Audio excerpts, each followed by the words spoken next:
Welcome to Orn Oth's Bedtime Stories.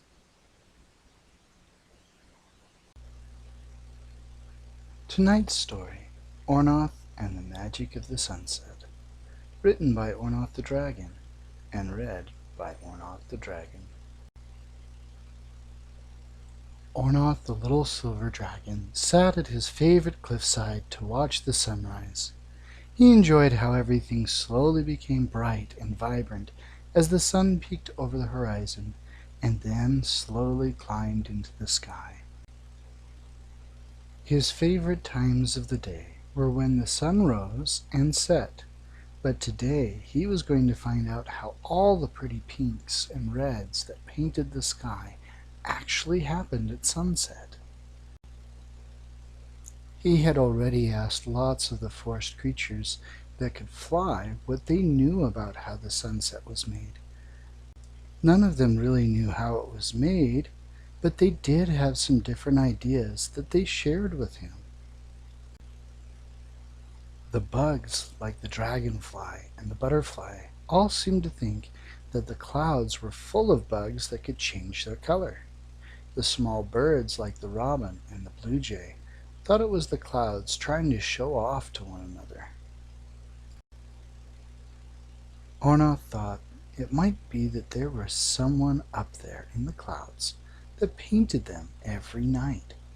So he decided to fly up to the clouds and see for himself.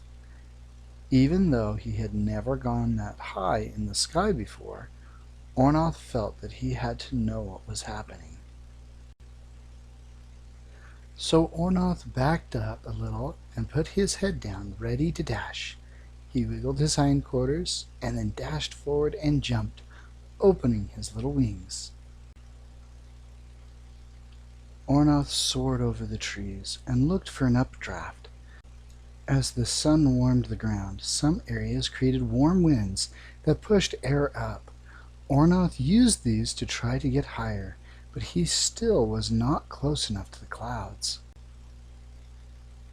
With his thermal soaring at its maximum, Orn Oth used gusts of opposing air currents to surf even higher.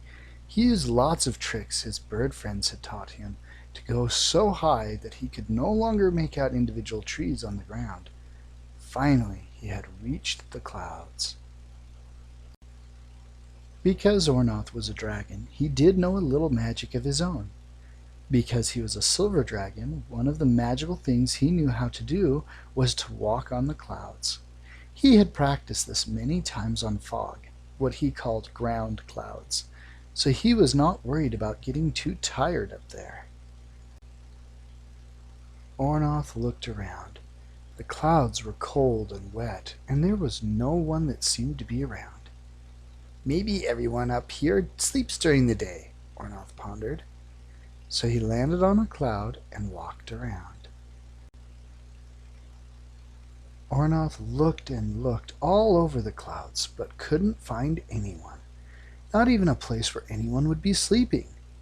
Orn Oth was about to head back down to the ground when a great big plane flew by and wondered if the people on that plane may have something to do with the sunset.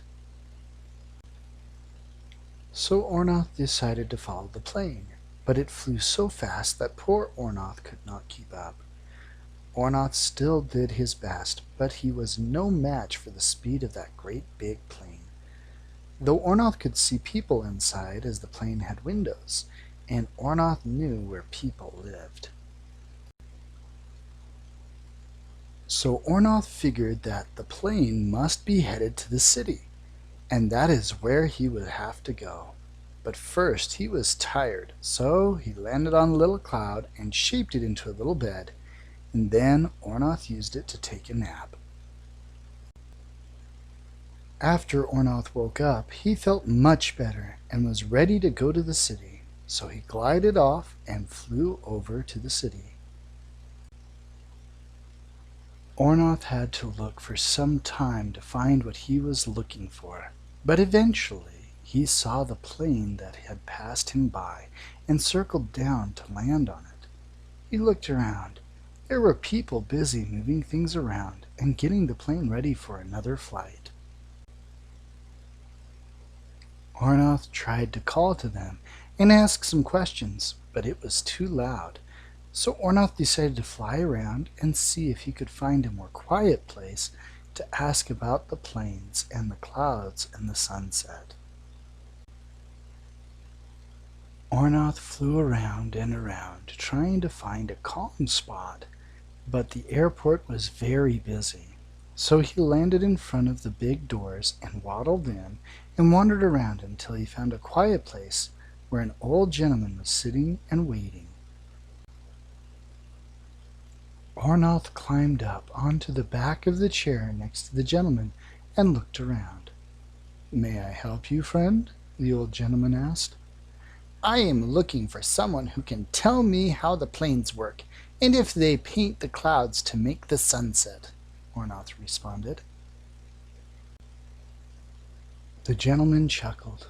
"Well, I can tell you a little something about both of those. You see, I used to be a pilot and fly planes," he said. Orn Oth turned and listened to the man. "You did?" he asked with wonder. "Yes," replied the old man. "In fact, it is something I quite enjoy talking about." The old gentleman smiled and told the little dragon about his days flying fighter jets when he was in the military, and they both enjoyed talking about how much they loved flying in general. Then the man educated Orn Oth about the sunset and what actually happens. You see, Orn Oth, the sun's light actually contains a great many colors. Those colors get spread out as they enter the Earth's atmosphere, he said. The most energetic light is the one that spreads out the most. This is what gives the sky its blue color during the day. But in the evening, the sun is at an angle as the sun goes down, so it spreads out more of the light, and the blue gets so thin that the red and the orange and the pink come through. That is what makes the sunset, the gentleman concluded. Orn Oth had sat with his little tail swaying as he listened, and when the old gentleman had finished his explanation, Orn Oth asked if there might be a way to watch the sunset from above the clouds. The old gentleman let Orn Oth know that the ones who fly the planes, or pilots, do get to see the sunset from above the clouds sometimes. He asked Orn Oth if he wanted to fly in the plane.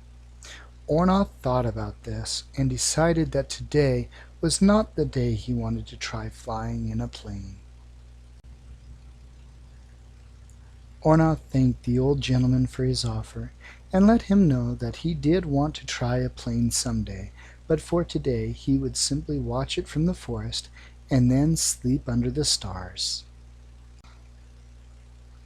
This was something that Orn Oth also enjoyed, and he wanted to leave a little bit of the sunset mystery for another day. So Orn Oth left the city and returned to the forest to watch the sunset. The leaves on the trees were also changing color, and that made the sunset seem even more wonderful. Knowing how things work doesn't make them less wonderful, Orn Oth said to himself. But learning a little about the world gives me more opportunities to learn, and I want to learn it all. The end.